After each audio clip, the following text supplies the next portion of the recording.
Hare Hare Rama, Hare Rama, Rama Rama, Hare Hare.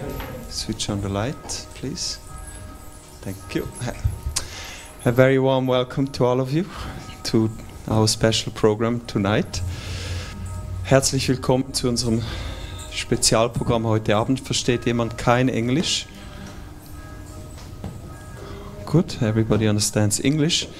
So we also have many guests who already arrived for the youth bus tour. Special welcome to all of you.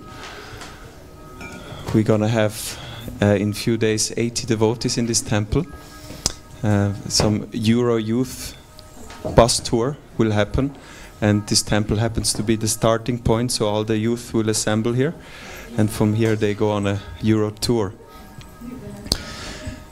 If you like, you can take a seat. We will now he comes. Let us welcome His Holiness Svayam Bhagavan Keshava Maharaj. Harivol!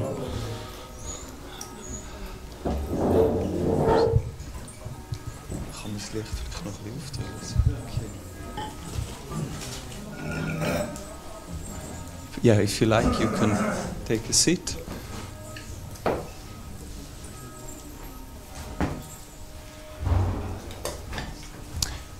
Men on this side usually, yeah. Yes.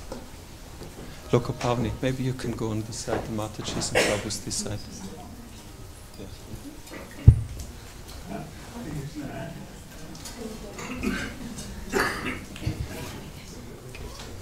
Yes, I just introduce you briefly. Kannst du das Harmonium noch bringen? I know that all, or many of you at least, know Maharaj very well. And for those of you who are kind of new, I would like to give a brief introduction. His Holiness Svayam Bhagavan Keshava Maharaj is from London. He joined there the Brahmachari ashram in the age of 21. That's quite some years ago. How old are you? 43. So, and Maharaj, he accepted the Sannyas ashram in 2022. Sannyas ashram, those from an Indian background know what is a sannyasi. That's actually the highest monastic order, means the final vow where one fully renounces.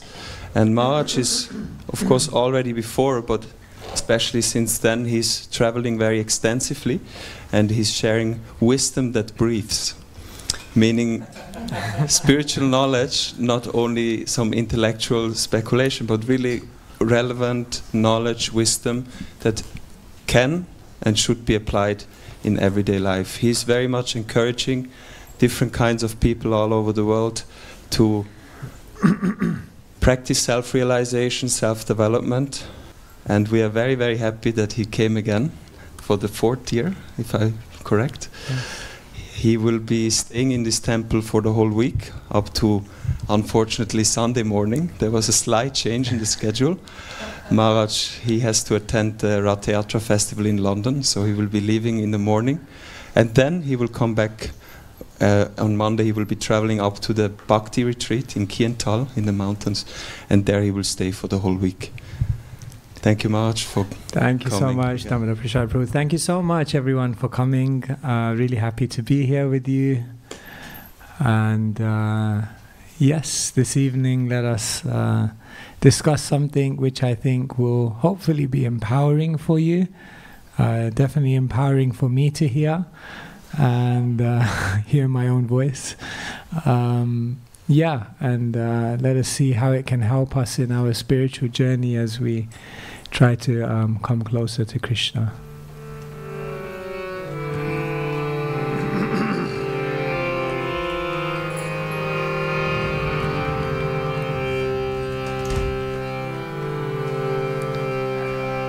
Radha Madhava Jaya Kunja Bihari Jaya Radha Madhava Jaya Kunja Bihari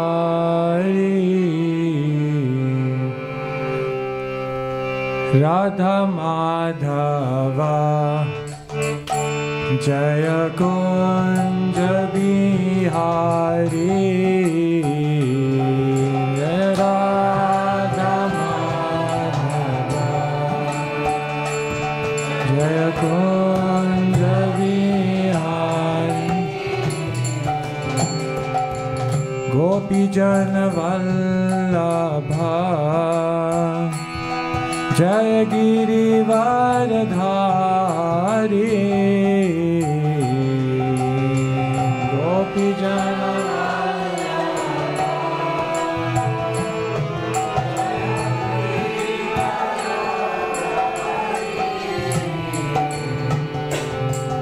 Gopi Jana Vallabha Jaya Girivardhari Gopi Jana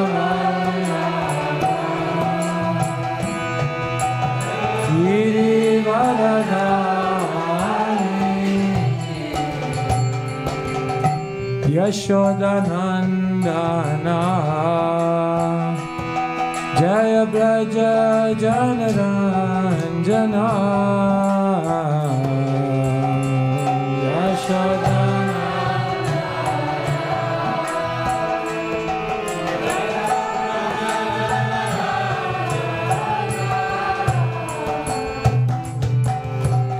Yamuna Tiravanachari Jaya Kunja Bihari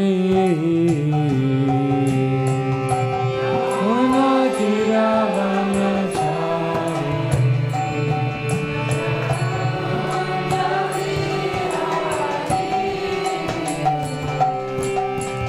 Yamuna Tiravanachari Jaya Kunja Bihari Yamuna Tiravanachari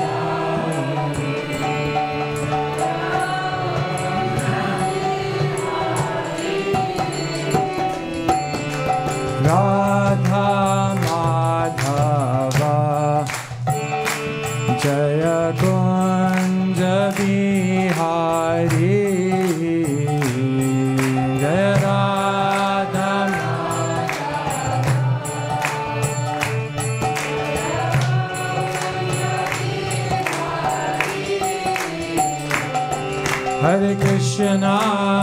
Hare Krishna,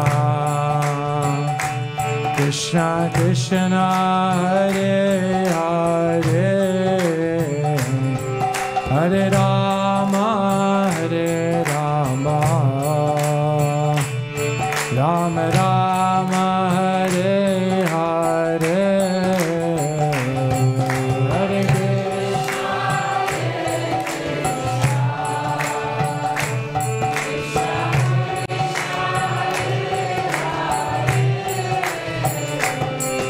Hare Rama,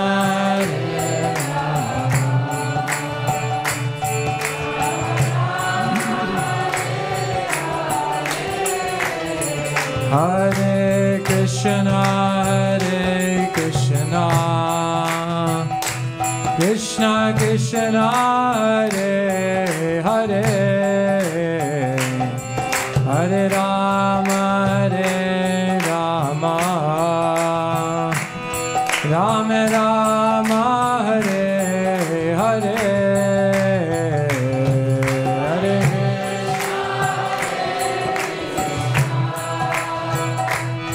Krishna Krishna, Hare Hare Rama,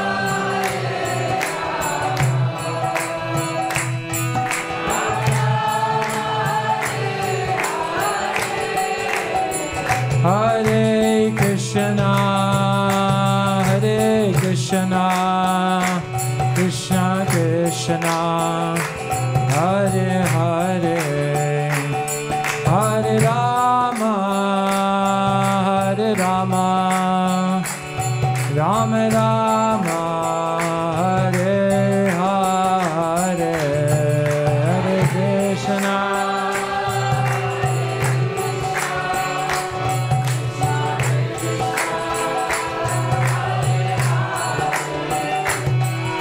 Hare Rama, Hare Rama, Hare Krishna, Krishna Krishna, Hare Hare, Hare Rama, Rama Rama, Hare Hare.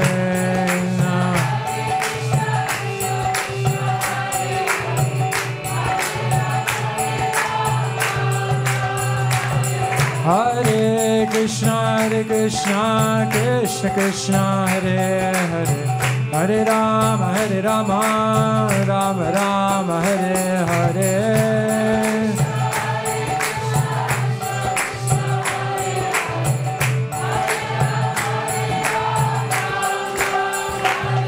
Hare Krishna, Krishna Krishna, Hare Hare, Hare Rama, Rama Rama, Hare Hare.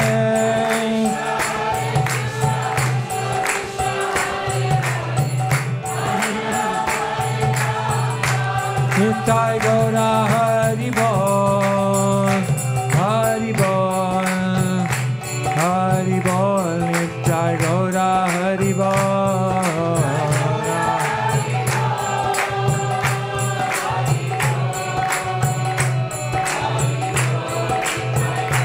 Jaya Jaya Prabhupada, Prabhupada, Prabhupada, Jaya Jaya Prabhupada.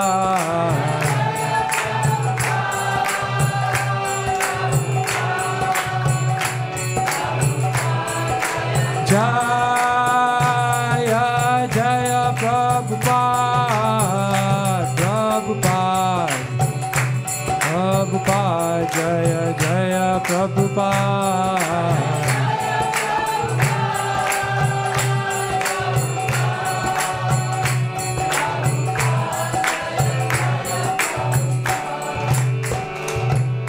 Jayanatai Gaura Premanande, Hari Hari Bol. Om Agyanati Mirandhasya Jnananjana Shalakaya Chakshurunmilitam Yena Tasmai Shri Gurave Namaha.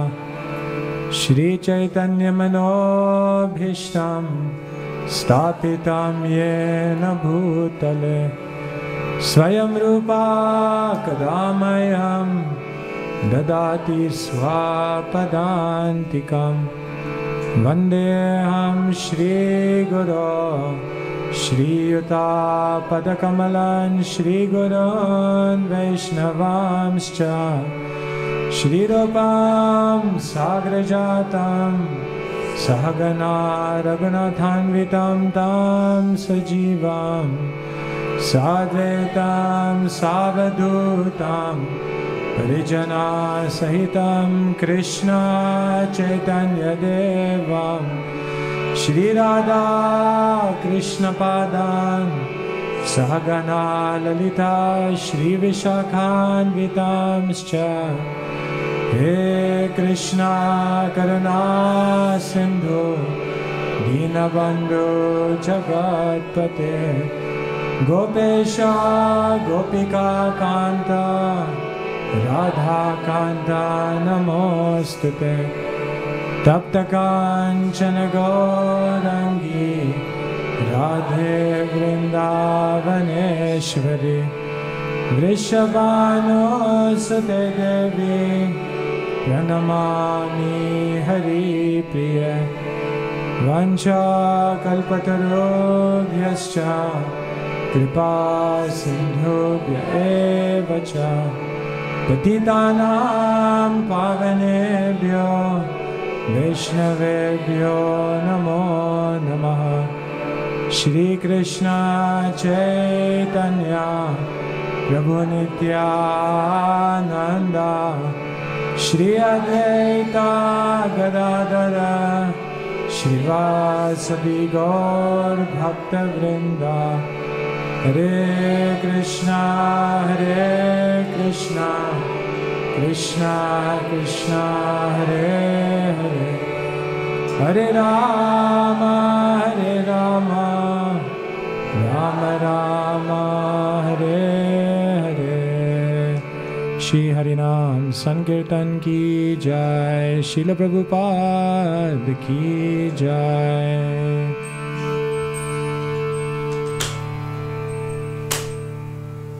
Om Namo Bhagavate Vasudevaya.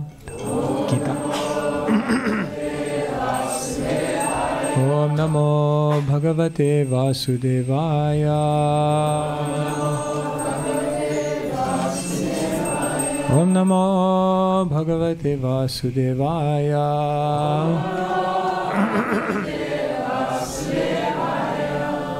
Hare Krishna, everyone. So I thought today we could read from the Bhagavad Gita. And today we're reading from text number 48 of the second chapter.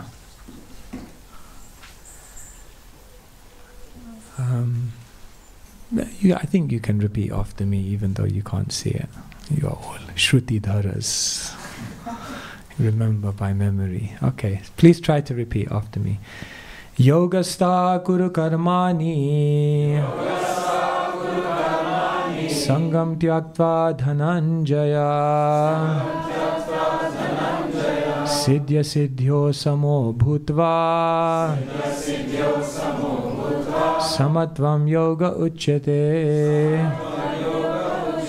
Yogastha Kuru Karmani Sangam Tyaktva Dhananjaya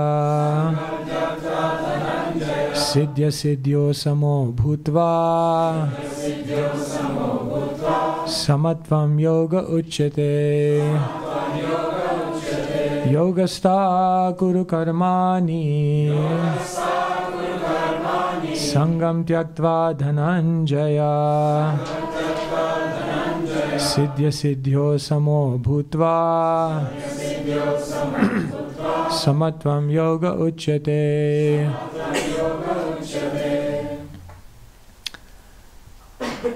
I thought that was a screen. Okay. I was like, wow, you guys are really good. Okay, so maybe I'll just read the translation and purport myself. We can do the word for word. Yogastha, equipoised. Guru, perform. Karmani, your duties. Sangam, attachment. Tyaktva, giving up. Dhananjaya, O Arjun. Siddhya Siddhyo, in success and failure. Samaha, equipoised. Bhutva, becoming. Samatvam, equanimity. Yoga, yoga. Uchyate is called. Translation and purport by His Divine Grace, Srila Bhaktivedanta Swami, Srila Prabhupada ki jai. So this is Krishna speaking to Arjun. Chapter 2 is contents of the Gita summarized. So Krishna is basically telling Arjun all the essential points that he wants to share with him. And this particular point that Krishna is making in this verse, he makes it multiple times in the Bhagavad Gita. And it is incredibly important for all our lives. So Krishna says to Arjun, oh, thank you. Perform your duty equipoised, O Arjun, abandoning all attachment to success or failure. Such equanimity is called yoga. Purport. Krishna tells Arjun that he should act in yoga. And what is that yoga? Yoga means to concentrate the mind upon the Supreme by controlling the ever-disturbing senses. And who is the Supreme? The Supreme is the Lord. And because he himself is telling Arjun to fight, Arjun has nothing to do with the results of the fight. Gain or victory are Krishna's concern. Arjun is simply advised to act according to the dictation of Krishna. The following of Krishna's dictation is real yoga. And this is practiced in the process called Krishna consciousness. By Krishna consciousness only can one give up the sense of proprietorship. One has to become the servant of Krishna, or the servant of Krishna. That is the right way to discharge duty in Krishna consciousness, which alone can help one to act in yoga. Arjuna is a Kshatriya, and as such he is participating in the Varnashram Dharma institution. It is said in the Vishnu Puran that in the Varnashram Dharma, the whole aim is to satisfy Vishnu.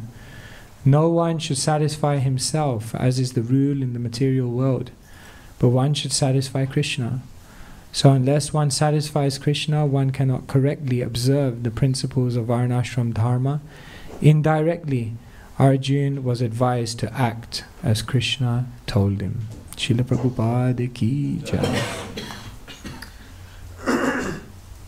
Siddhya siddhyo samo bhutva. Krishna is telling Arjuna, in this life, whether you meet with success or whether you meet with failure, just be equipoised. Success or failure, this is not so important. This instruction of Krishna to be equipoised in success and failure is something which Krishna repeatedly says. For example, in chapter number 4, text number 22, Krishna says to Arjuna, he who is satisfied with gain which comes of its own accord, who is free from duality and does not envy, who is steady in both success and failure, is never entangled although performing actions. Krishna says it again. Another place Krishna says it is, if I remember correctly, 1826. Yes. One who performs his duty without association of the modes of nature, without false ego, with great determination and enthusiasm, and without wavering in success or failure, is said to be a worker in the mode of goodness. Put your hand up if in your life you feel you have learned the art of how to be completely equipoised regardless of success or failure. Thank you. No need for a seminar on truthfulness here. Everyone is extremely truthful. I remember when I used to do book distribution, then someone said something which always said to me, which always stayed with me. And he said, this is the art of how to do book distribution. He said, learn to take a no in style. I said, I don't like no's. Isn't it? He said, no, every time someone says a no, just never lose your enthusiasm. Never lose your positivity, never lose your hope, never lose your hunger. No time, no money, no interest. You have to tell them, no problem. That's what he said. And so I started trying to do that on book distribution when you would try to stop people. No, no, no, no. And take a no in style. Have a great day. No problem. And later on I realized that that wasn't just the art of trying to stop people on the street and distributing books. That was actually the art of life. Because in life, constantly, Krishna may say, no. I have a desire. No. I have a plan. No. I have an expectation of someone else. No. And then you have to look at Krishna and say, no problem. It's hard. It's hard to fail. It's hard when it doesn't work out according to how we wanted it to work out. Krishna is saying this is such an amazing art. In this verse, Krishna says this is yoga. Because you can't actually be equipoised in success and failure unless you're actually connected to the divine. What I want you to do for 1 minute, here we are. The modern day means interactive exercises. I want you to turn to the person next to you and tell them something in your life that you avoided doing because you were scared of failing. Or you can tell them something you're avoiding to do right now because you're scared of failing. Can you think of something like that in your life that you avoided doing, that you are like putting it off, or just maybe it's going on now, something specifically because you were scared of failing? Can you do that for a minute? Just turn to whoever's next to you and tell them something. Something you avoided doing because of fear of failure.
All right. Of all the fears in the world, fear of failure is one of the biggest fears, actually. Anyone want to share something you avoided doing or you're avoiding to do now because of fear of failure? Answering this question. Anything? Yes. Tell us. To sit on the Vyasasana. To sit on the Vyasasana and give a class. Yeah, that's a big one. They say that what 3 biggest fears in life are death, exams, and public speaking. So yeah, to sit on the Vyasasana, we're representing something. We have a fear, maybe a fear I won't represent it properly, a fear that I'll waste people's time, a fear that, whatever it could be. Yes, thank you. What else are you fearful of that you've avoided doing in your life? Yes? Sometimes approaching certain people in fear of rejection. Yes, sometimes approaching people, talking to people, sometimes trying to start a relationship with someone, because what if they reject you? What if it doesn't work out? And therefore we are always a little bit apprehensive about entering into something, fear of failure. Yes? Telling the truth, and also in relation to preaching, sometimes I see myself not to address Krishna as person so much, and to avoid this personal confrontation. Yes. Because The energy, divine. Krishna, just say it. Yes, we sometimes are scared of speaking the truth. Speaking because we don't know how people will receive it. Will people accept it? What will they think of me? We don't want to alienate or make anyone feel awkward. So sometimes we fear about speaking out, speaking the truth. Anything else you're fearful of? Yes? I was quite scared of trusting and opening up because I thought I would be disappointed. Yes, that's a big one. To trust in others. I also feel like in the first 10 years of my spiritual journey, although I was surrounded by many spiritual people, I never really let those spiritual people into my life. I was kind of like, I'm doing good and they look good, but I'm not going to ask them anything about my life. I'm not going to really let them get into my life. I'm not really going to share my problems with them or ask them what I should do, because maybe some fear in trusting others. And later on I realized that that limited me, because nobody is self-made. When we have others in our life who are guiding, empowering, elevating, encouraging us, challenging us, then that's very, very amazing. So yes, to put trust in people, teachers, difficult. Anything else you avoided doing because of fear of failure? One more. Yes? I went never to university. Okay. Because of the fear of failure. Okay, wow. So you, you just never, because you didn't want to put yourself in that position where perhaps you may not achieve what others expect you to achieve, and then they may think less of you. Your own sense of confidence will be diminished. It's amazing. Look at each one of these things that we block ourselves from because of fear of failure. And these are the things that actually make our life beautiful, which allow us to unleash our potential, which allow us to make our greatest contribution to the world. So factually, most people in the world are limiting themselves hugely because of the fear of failure. And what Krishna is explaining in the Bhagavad Gita to Arjuna is that don't let this fear of failure limit you. Nelson Mandela, he once said, may your decisions in life reflect your dreams and not your fears. Often we make decisions in our life based on our fears, not on our dreams. We make decisions in life based on what could go wrong, not on what could go right. And therefore, this is such an incredible art. And what Krishna does in the Bhagavad Gita is he doesn't just tell Arjuna to be equipoised in success and failure.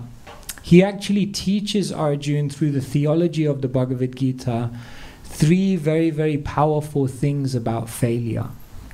And if we instill these 3 realizations about failure within our consciousness, you will never be scared of failing.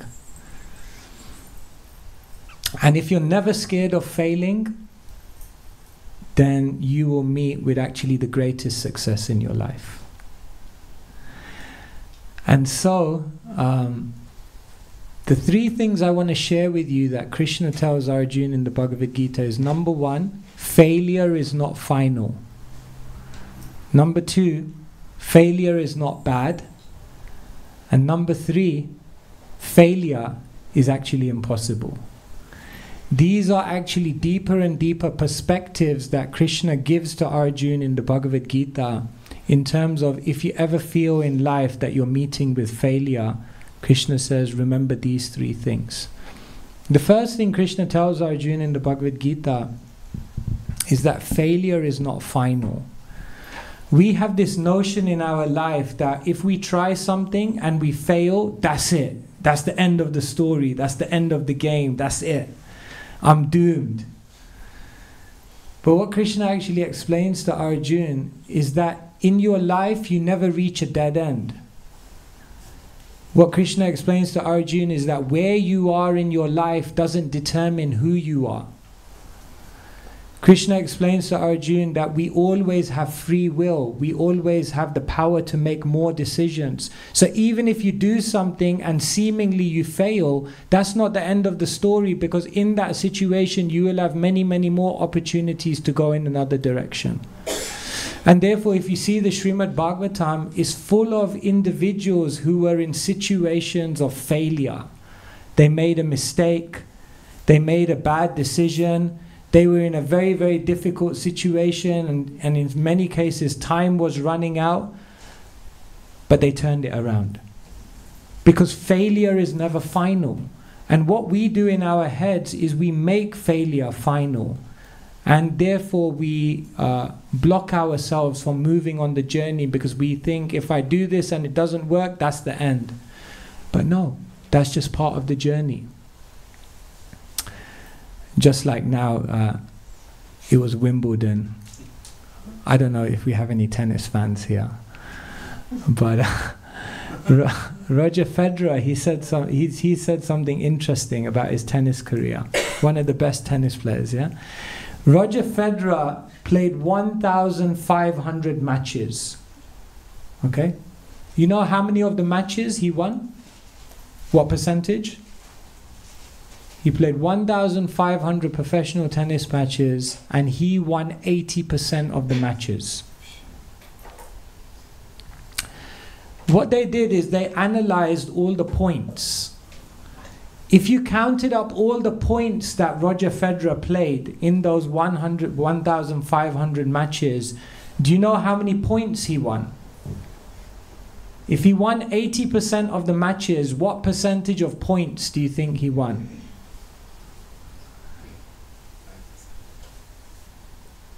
He only won 50% of the points. That means 50% of the points that Roger Federer played, he lost. But he still won 80% of the matches. And he said the art of playing tennis is that a point is a point and then you move on. In other words, if you played a good point and it was a great shot, don't worry, it's 1 point, move on. There's another point coming and play that point. And if there's a point and you lose it, it's okay, you lost it. Now move on and play the next point. Even if you don't win all the points in your life, you can still win the match. Even if you lose 50% of the points, you can still end up winning 80% of the matches. Because what we tend to do in our life is we judge failure in the moment, not realizing that all of that is part of a bigger journey. And so one of the biggest illusions is the illusion we create that failure is final. So Krishna says to Arjuna, it's not. Just do it. Not just the war, anything in your life. And know that if you do it with the right motivation, there will always be more options to move forward, whether the outcome is what you thought it to be or comes in a different way. The second thing that Krishna tells Arjuna in the Bhagavad Gita about failure is he says failure is not bad. We have this notion that failure reduces our confidence. Failure reduces our sense of self-worth. Failure tends to take away our hope for the future. But what Krishna says is that failure is actually sometimes what people learn from the most. It's what people grow from the most. It's what people become wise from. For example, if you go to the west coast of America, where they have many venture capitalists, it's the place where all innovations take place. Then when venture capitalists are deciding which entrepreneurs to invest in, if on your CV you're an entrepreneur and you've gone bankrupt, for a venture capitalist, it's a green tick. It's good. It's a good thing. They want to see on your CV that you've gone bankrupt. Because what that tells them is two things. Number one, you're not scared to take a risk. Risk is good because from risk comes growth. And the second reason why it's a green tick if you've gone bankrupt is they realize that now you know what not to do. In other words, we have this notion that failing is bad, but it actually gives us growth. Like Edison said when they asked him, but you tried thousands of times and you failed. He said, I tried thousands of times and I successfully found thousands of ways not to do it. Now think of that. That sounds like a simplistic statement. A nice one for an Instagram post. But it's actually very deep. He said, I didn't fail thousands of times. I just learned thousands of ways not to do it. I succeeded successfully in finding thousands of ways not to do it. In other words, he framed failure in a completely different way. You see, success can become failure, and failure can become success. For example, If you're successful, but it makes you complacent, then it's your failure. But if you fail and it makes you urgent, then it's your success. If you succeed, but it makes you proud, then it will lead to your failure.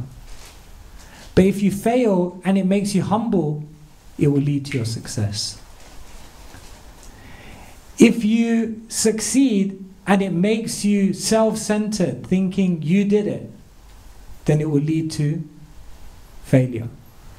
But if you fail and you realize, I'm not in control, God's in control, I have to rely, then that failure will lead to success. It's amazing how, like, if you, for example, if you succeed and you become so comfortable and attached to your success that you don't try anything new anymore because you just want to hold on to that success, then it makes you fail. But if you fail and then you just become detached, like, oh my God, I got to try new things, then it leads to your success. So success can lead to your failure, and failure can lead to your success. There is such a thing as successful failure. If you know how to digest that failure in the right way, then it leads to your ultimate success. So the second thing that Krishna is teaching Arjuna in the Bhagavad Gita is that don't judge it in the moment. The theology of the Gita is telling us, don't judge anything in the moment. Everything that happens is part of a bigger plan. And therefore, it's an illusion to think failure is bad. Because the people who fail more are actually the ones who succeed in deeper and bigger and better ways. But the ultimate thing that Krishna teaches Arjuna in the Bhagavad Gita is not just that failure is not final. Yes, there is always a story beyond it. Deeper than that, Krishna says failure is not bad, good things come from it. But the deepest thing that Krishna actually teaches Arjuna in the Gita is that failure is impossible. It's not actually possible to fail. Because whenever we make an effort or an endeavor, there are two things that happen as a result of that effort and endeavor. There's an external result, which is seen by the world. But there is an internal result, which is felt by the spirit soul. And what Krishna explains in the Bhagavad Gita is that if your endeavor and effort is perfect, then the external result may or may not happen according to your plan, because the external result is affected by two things: your effort, but also the Lord's will. And because you can only control effort, you can't control the Lord's will, you can never understand what the external result will be. But Krishna says in anything you do, there's an internal result. And that internal result is felt by the spirit soul. And that internal result is only dependent on one thing, and that is your effort. And therefore Krishna says, you can never fail in anything if your effort and your endeavor is perfect. Then whether the external result happens or doesn't happen makes no difference. Because internally you have to be successful, because Krishna will always reciprocate internally with your endeavor. So say for example, you try to establish a relationship with someone. Now you can't control them. And we don't know what the Lord's will is. So you may try to establish a relationship with someone, do everything you can. The external result, you don't know. Maybe it will work out, maybe it won't. But internally, if you try to do it in the right way, with the right character, then you'll become more patient, you'll become more sensitive, you'll become a better person. Therefore, internally, you'll always be a success. For example, if you try to pass your exams and you put the best effort you can, you can't control the external results. That may happen or may not happen. But internally, if you make the best effort you can, you'll become more disciplined, you'll become more focused. Therefore, internally, you get your result, no matter what. And what Krishna says is, ultimately, if you do make that effort and you do it in the best way and you connect it to Him, then the ultimate internal result, which goes with any endeavor, regardless of the external result, is that you increase in your devotion to Him. You increase in your love. And you, through that determined effort, you actually attract His attention. And therefore, it's not possible to fail. Because if you make the best effort, internally, you have to be successful. And then someone may say, but how do I know I'm making the best effort? Yes. That was exactly my question. I am a mind reader. How do I know that I'm making the best effort? There's only 3 things in your control. Your intention, your attention, and your action. And so to make the best effort means that you conduct an activity with the best of intentions. Not just that, but you conduct that activity giving all of your attention and all of your intelligence to invest all of that capacity that Krishna has given you to try to do it in the best way. And then action. You engage in the appropriate activities with full exertion of your energy. Once you've done those 3 things, you have nothing more at your disposal. Now someone may say, how do I know that they gave the best of my attention? How do I know I gave? That's where one must become thoughtful. One must go to bed at night and ask, did I do my best? Did I invest everything in it? Did I hold anything back? If you didn't hold anything back in your intention, attention, and your action, you've made a perfect endeavor. And if you made a perfect endeavor, failure is impossible. There's no way you can fail. Because Krishna says, you've only done what you can do. Everything else is dependent on me. So these are very, very simple truths in one sense. But if we understand these things very, very deeply, it will make you completely fearless in trying to achieve anything you want to achieve in your life. When you know failure is not final, failure is not bad, and failure in the deepest sense is impossible, then failure no longer can hold a fear over you. It can no longer put you into fear. It can no longer limit you, imprison you. And Krishna says, if you learn this art of how to be equal in success and failure, this is actually yoga. And this is actually how you can fulfill the purpose of life. And so it's interesting that for devotees, the main teaching that we take from the Bhagavad Gita is bhakti, the teaching of loving devotion to Krishna. But actually, if you look at Western scholars who studied the Bhagavad Gita, the main thing that they took away from the Bhagavad Gita that they found groundbreaking was the concept of karma yoga.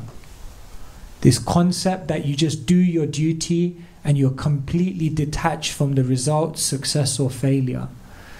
This for them was like a revelation that if people would actually live their lives in this kind of consciousness, that they like Prabhupada came to America and in his poem, what did he write? Krishna, you have brought me here. Now make me a Success or failure as you wish. Yes, make me a puppet. He did also say that. But he said, make me a success or a failure as you wish. So they knew, the Western scholars knew that if people live in this kind of consciousness where we have no fear of failure, it actually opens up an incredible opportunity to connect with God in a very, very profound way. And so yes, I quoted 3 verses, 248, 422, 1826, and I think there are probably more in the Bhagavad Gita where Krishna keeps making this point. Just be equipoised in success or failure, and don't let the fear of failure haunt you and limit you in your life. This is yoga. Hare Krishna, Krishna Krishna, Hare Hare, Hare Rama, Rama Rama, Hare Hare. Srila Prabhupada ki jai. Okay, so I didn't want to speak too long. I thought I'd just share some of these points with you. I wonder if anyone has any questions on this, or any comments, or anything you would like to explore further. Yes.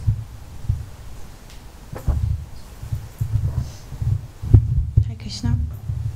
Thank you very much for this lecture. It was very inspiring. So I was just thinking about the last thing that you said about the best or the right effort, that we must see what we have in control, this intention, attention, and action. So for me, it's like, and the way you said it, like the question is like, did we give the full attention, whatever we had, like the best?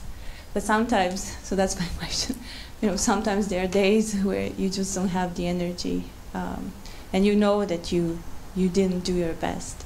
And is there also some kind of a formula for these things? Because sometimes we might not have mental strength or physical strength if you do, for example, some physical activities in your service, for example, to Krishna and so on. So how to solve this and still do your best, even though, I don't know, you have some limitations coming from your mind or your body. So. Yeah, so how do we move towards this kind of concept of doing your best? The first thing is that we should always, that we're aware and we're questioning ourselves whether we're doing the best is already a great advancement.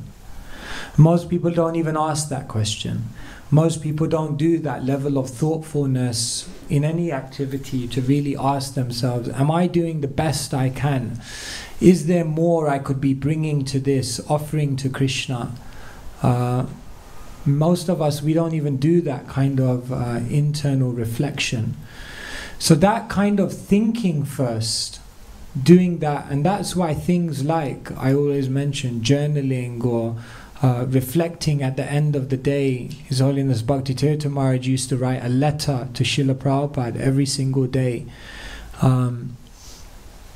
This kind of questioning is very, very good, because whatever you constantly question, you will definitely, that will definitely affect your endeavors in terms of how you act and interact with the world. So I think the first thing is to ask that question. And then the second thing is, yes, perhaps the biggest problem of the world today is that people's body is in one place and their mind is in another. It's the biggest problem of the world.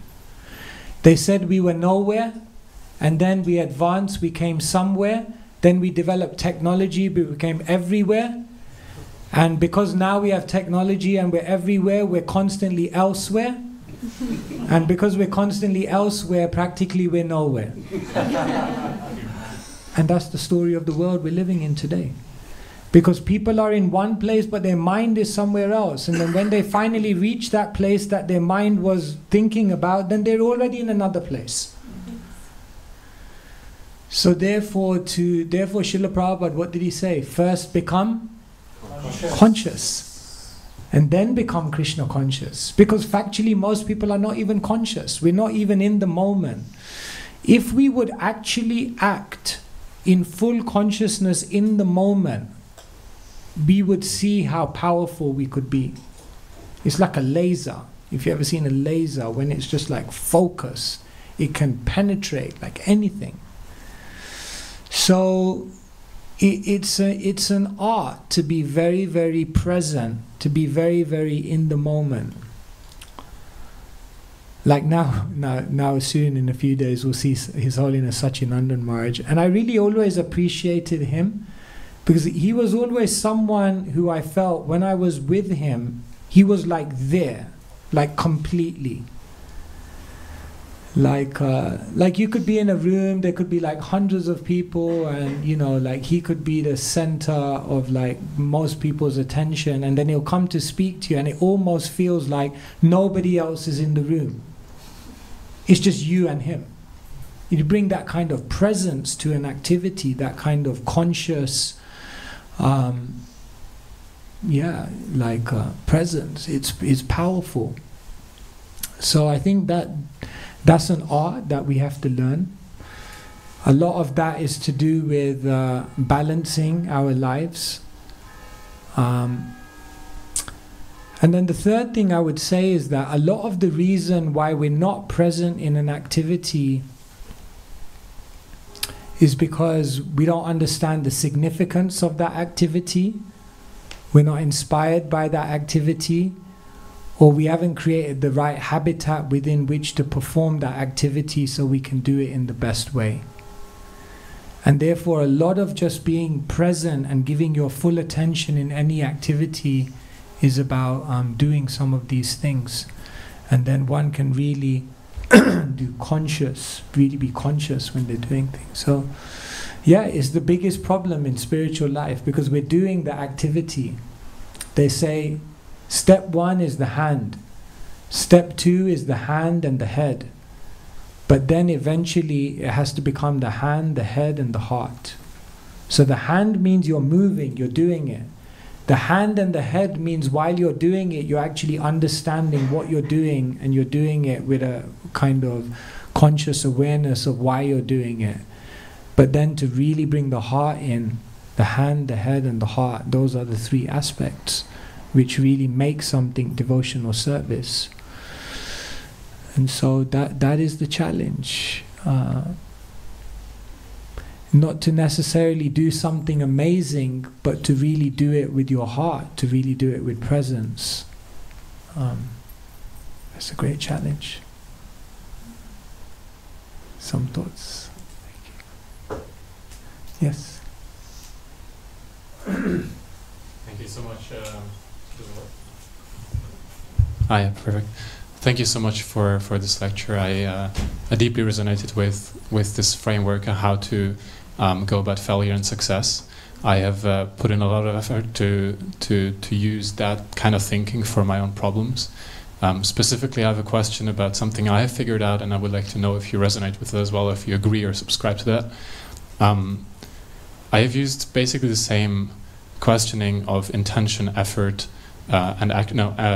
attention, intention, and action to evaluate the behavior of other people. For example, I had a very, very painful conflict with my partner, and we had to figure out how to go about it. And I saw that her intentions were good, her attention was good, and also the circumstances didn't allow her to be better. So I actually was not in pain because of that anymore, and also I could forgive her. At the same time, the pain and the result was still there. So I had to ask myself, based on what do I judge the situation?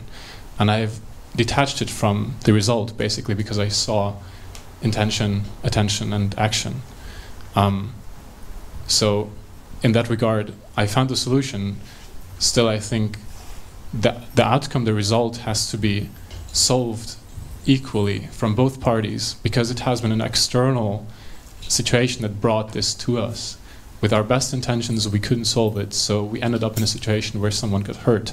So therefore, no one is really responsible for it, but the outcome has to be solved or resolved by 50% of both parties. This is one part, if this is actually something you would subscribe to. And a rather shorter question is, how should I evaluate success if I judge the failure of someone else based on their intentions, actions, and attention? Then shouldn't I also evaluate their so I evaluate the failure like this. If they're succeeding, I would naturally congratulate them, right? But what if they had the same intentions, same circumstances, but just a bit of luck that led to success, versus another one leading to failure? So I would have to evaluate and judge on them, both of them equally. But at the same time, for the one I want to show understanding and compassion, for the other one I want to congratulate. While there is a bit of this dissonance which I couldn't resolve yet. Okay. Very good, very good. Many points there. Okay, let me see if I can try to decode a little bit of it. So yes, in your first point about this relationship, this is very beautiful actually what you did, which is, yes, when we're talking about intention, attention and action, we're not only using that as a analysis for ourselves, but it can also be very useful when interacting with others. Like I often tell the story of a husband who was arguing with his wife, and then he went to the priest and he said, I just don't understand her. And he said, go back and listen to her. So he went back and he's listening very, very carefully to what she was saying. And he came back to the priest and he said, I'm even more enraged. I'm even more confused. He said, good. He said, now I want you to go back and listen to everything she's not saying. And he said, what do you mean not saying? He said, I want you to listen to her heart. I want you to listen to her mind. I want you to listen to the feelings that she's not expressed to you, the hopes that she has, the fears from the past, the experiences that are causing her. I want you to find out that story. And so he went back and now he tried to start hearing the unheard. And then he came back and he said, I get it. I understand. So there's a hidden story that we often don't see, which causes people to act in a certain way. That's why Krishna, he doesn't just judge people on their act. He judges people because on their intention and their attention. But the difference between Krishna and us is that Krishna is in everyone's heart. So Krishna knows everyone's intention and attention and action perfectly. But when we try to judge someone's intention and attention, we may pick up something, but we can never be 100% sure. And therefore we always have to be very, very careful when it comes to judging others, because we may not know. We should try, we should endeavor, but we may not know 100%. And so, yes, this is one of the great arts of how to actually deeply connect with someone, is to try to not just see their actions, but hear their heart and the hidden story. And your second point, that two people may aim for success. One is externally successful and we often feel we should congratulate, and then another person isn't. This is also very interesting, because we need to change the culture whereby what do we congratulate people for? If we constantly congratulate people for results, then what we're doing is we're reinforcing that notion that results is success. Whereas what we should really be doing is, whether someone has an external great successful result or not, what we really should be appreciating in them is the endeavor. Because if you glorify the endeavor, if you glorify the quality, the character that went behind someone's great achievement, then everyone who's watching, they realize that that's where I should put my emphasis. See, for example, say I have a great result. Say, I don't know, I win Wimbledon. Maybe one day. And someone glorifies me for winning Wimbledon. You won Wimbledon, you are the best. then what that tells to everyone else who's hearing it is that success is to win Wimbledon. But if someone comes to me and says, all that effort you put in, all those hours of training, all that discipline, all that determination, that was amazing, then what everyone then realizes is that determination, that focus, that success, and that's what people aspire for. And if people aspire for that, then naturally they'll be successful. You see? So it's very, very important that we realize that someone is not successful. Srila Prabhupada once said, even if I make one pure devotee, I will consider my whole mission a success. It's because it's not a number. It's just an endeavor to give. And if someone receives that, that's beautiful. So, some thoughts. Hope that helps in some way. Thank you. Yes. Thank you, Maharaj. My question was relating to this aspect of failure, how we can never fail. And I was thinking of how, at least when I reflect on this thought, there's always the IQ and the EQ. Like you always also mentioned in your lecture, like intellectually we can resonate, this resonates, the philosophy resonates, but then we are fearful of failing because it hurts. That's why we don't want to fail, and that's why we don't want to do something because it hurts, and there are emotions involved. So how do we then come to a level where we feel emotionally secure, that it's not just in the mind, it's not intellectually, but we feel also secure in, because I don't know if it's clear, but then for me at least, this is intellectually I'm preparing myself, but sometimes I numb myself from feeling. But then it's there, the emotion is there.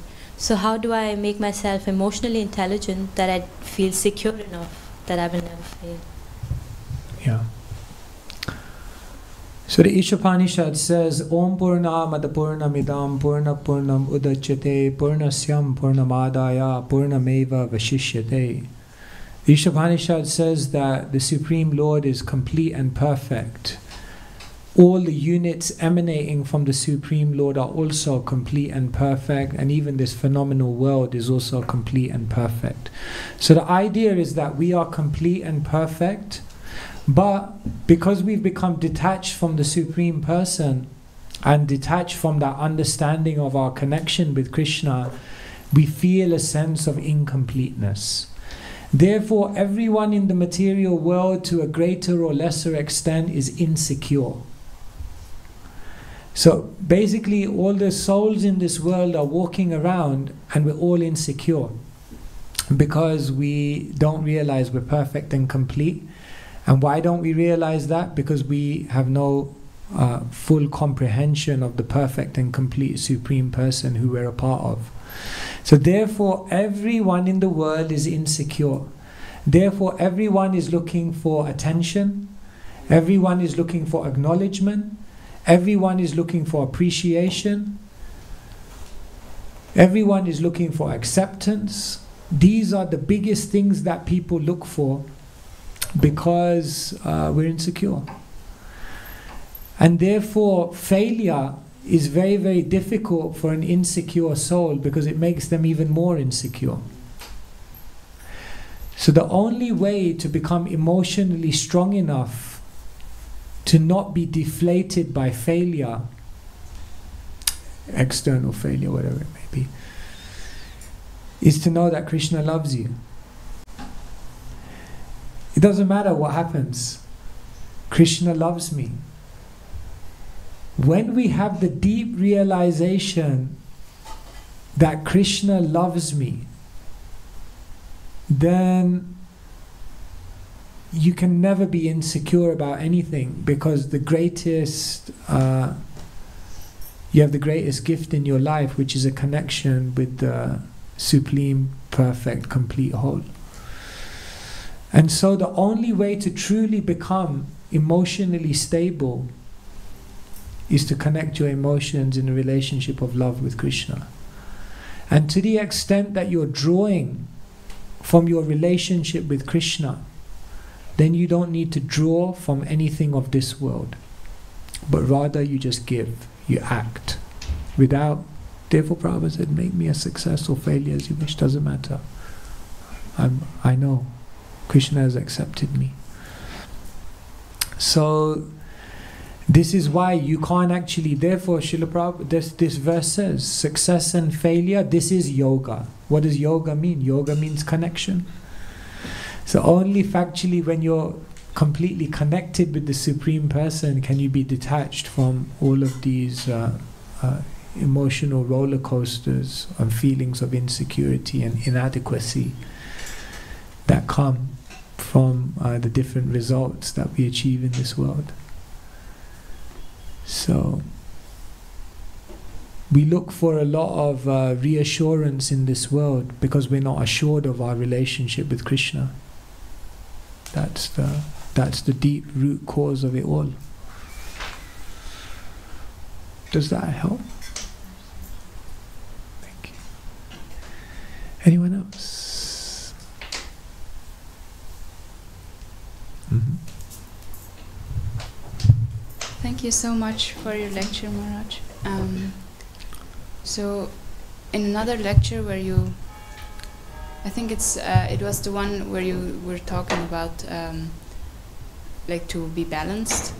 Then you told that actually we should not strive to do everything perfect, but to achieve 80% in everything. Then we actually achieve much more.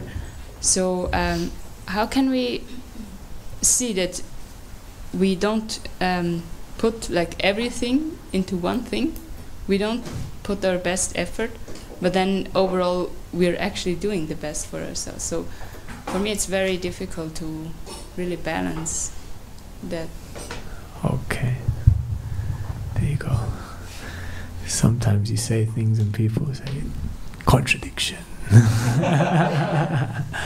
So let me just make others down. So I made a comment once that what I try to do in my life confession that what I try to do in my life is make it to 80%. So in any endeavor I try to do, I try to get it 80% perfect, because my logic was that to get it from 80 to 100 takes so much effort, but that effort you could invest in something else to get something else. So overall, you should try to get it to 80 and then get on with other things. So how does that fit in with this concept that we should give perfect intention, attention, and action? Okay, now I have to think of a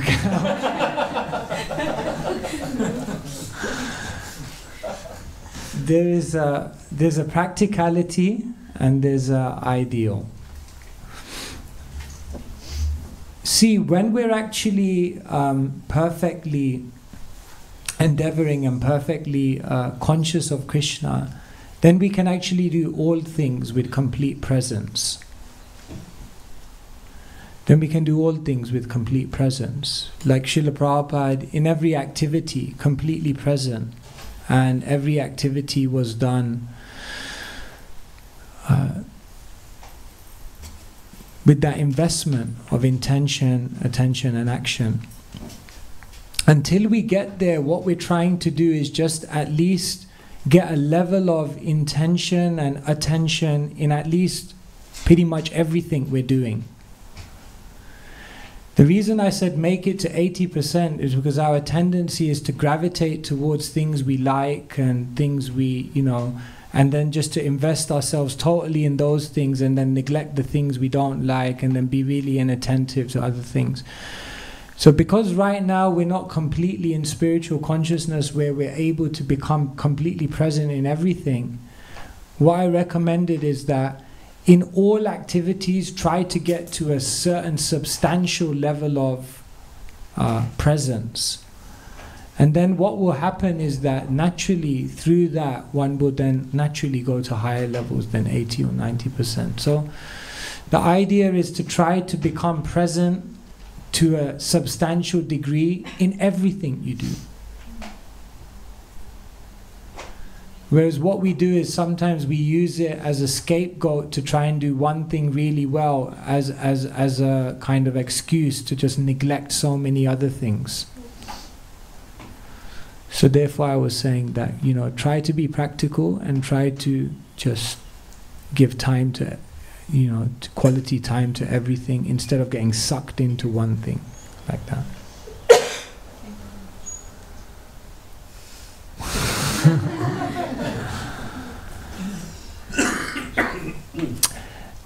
Okay, any last questions? Anyone wants to share on failure or anything related to that? Okay, last one then.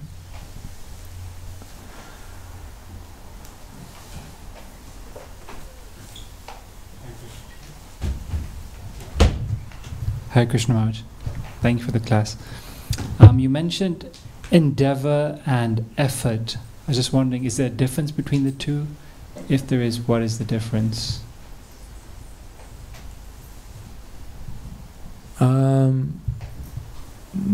No, I didn't really say it in the sense of that they're different. Just sometimes I use the same synonyms to drive a point home. Okay. Okay. Is there a difference between effort and endeavor? I didn't think so, but you. I kept using both you of said them. You kept using both. So I was like, okay, what's the difference between effort and endeavor? Oh, okay. No, I think effort and endeavor are synonyms. I don't really see that there's a difference between them. So I just end with a letter from Srila Prabhupada. This is Srila Prabhupada to Mukunda, 15th of November 1968.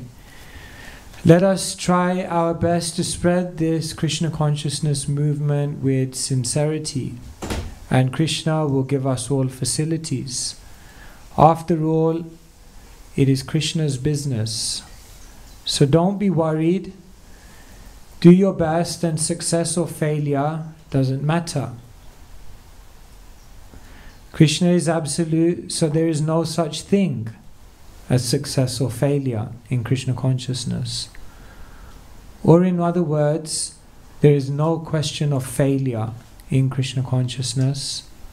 Whatever we do, it is success. So even in that letter is very interesting, because Prabhupada also says, first he says, success or failure doesn't matter. And then he says, there's no such thing as success or failure. And then he says, it's impossible to fail. There's no question of failure. So Prabhupada says all three things in this letter, in one paragraph. First he says, don't worry about success or failure. And then he says, what was the second thing he said? Success? There's no such thing as success or failure. And then the third thing is he says is, it's impossible to fail. It's very interesting. All of these statements are true from different angles of vision. But the ultimate thing that Krishna is teaching us is that if you put your effort and endeavor, then failure is impossible. Hare Krishna, Srila Prabhupada ki jai. His Holiness Svayam Bhagavan Keshava Maharaj ki jai.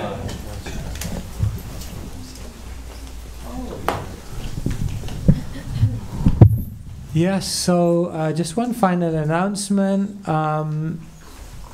We have, this is the only Bhagavatam set left in the Zurich temple, in English. We have more in the warehouse. We have more in the warehouse. So what we're trying to do is we're trying to encourage everyone to have a set of Srimad Bhagavatams in their home.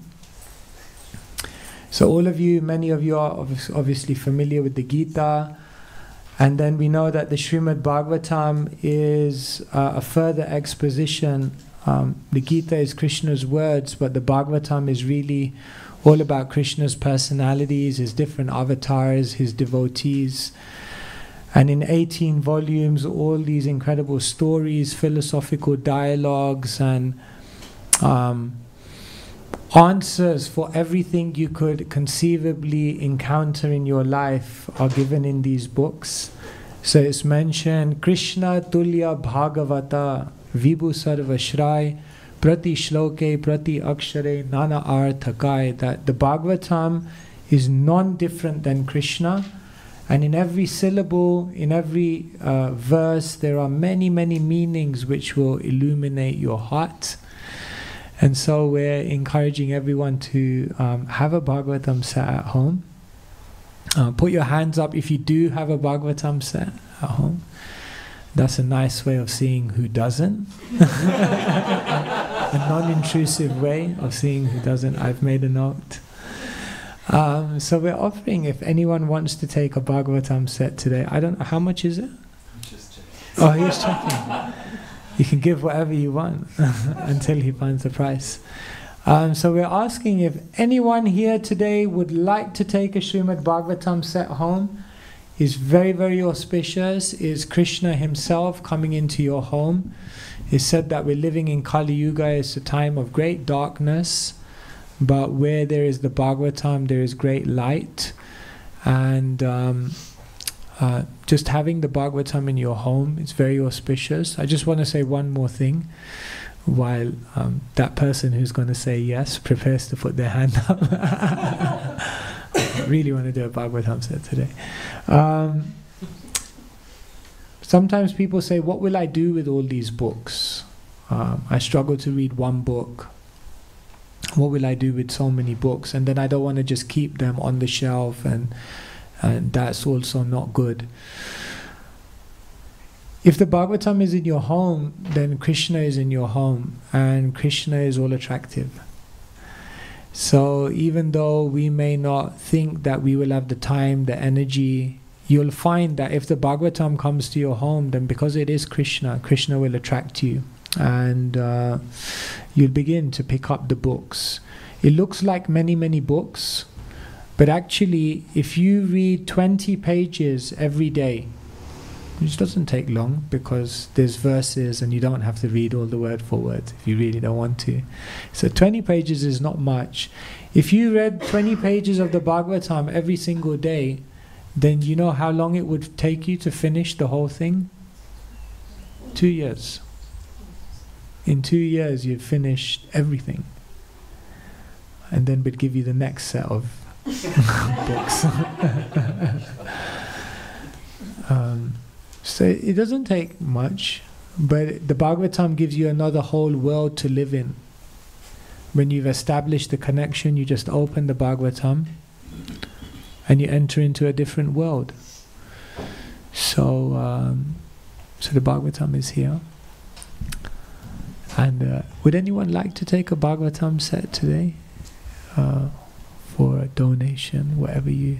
How much is it? Oh, we didn't find out. 260? 16 euros? Francs. So would anyone like to take a Srimad Bhagavatam set? Okay. Okay, no. Oh, the Damra Prasad. Okay, no problem. You can think about it. We do have the Bhagavatam set here. If you'd like to come and have a look and have a flick through, then please do.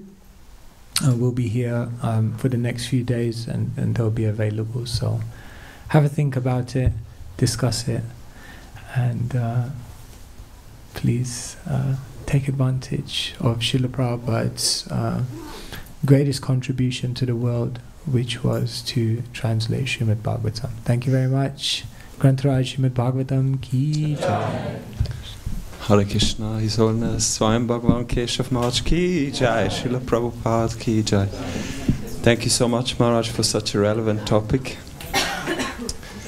And we actually have 2 more evening classes this week, one tomorrow and one on Friday, and both of the topics will be very relevant as well. Tomorrow we have His Holiness Krishna Kshetra Maharaj.